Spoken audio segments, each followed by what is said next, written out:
انا ما كنتش عايز اقول الكلمتين دول بس هقولهم واجري على الله. هم الناس اللي بتغلط في افلام العيد وكريم عبد العزيز حرفيا هم عارفين ان البنزين اللي غلي ده عشان زيزو راح الاهلي.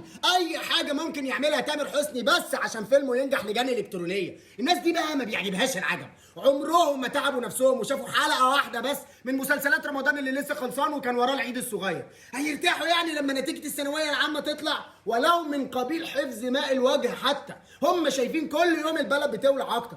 انا شايف ان انا كلامي واضح، بس هنروح بعيد ليه؟ ما التيك توك اهو خير مثال على ده. لما سوزي الاردنيه تكون موجوده وكل يوم عمال بيموت فنانين، برغم ان رضا عبد العال قالها لكم بنرقص من 67 وبنخسر من 87، يبقى ليه بقى مش كلنا نحضر فرح امينه خليل وناخد فرصه تانيه في اليونان؟ ولا انتوا يعني ما رحتوش سيكو سيكو وبتكتبوها عربي عشان انتوا مش حافظينها؟ يا من هواه وعزاه واذلني، كيف السبيل الى وصالك دلني؟ ما نعتمد بقى هنا الزاهد مع تامر حسني في كل افلامه وكل واحد حافظ لي كلمتين بيقولهم وهو عارف ان ولا منى الشاذلي هتطلع فاصل ولا ياسمين عبد العزيز هترجع للعوضي. ليه؟ علشان احنا خرجنا من البطوله يا فانا يا عمر عيش. ده غير بقى موضوع الاستقاله طبعا، وده حق كل مصري. وتركي آل الشيخ يا سياده المستشار، كلنا عارفين ان الحياه ستعلمك ان اكبر خطا ان تكون كالكتاب المفتوح. يا ريت بقى يا جماعه محدش يفتح معايا الموضوع ده تاني. شكرا.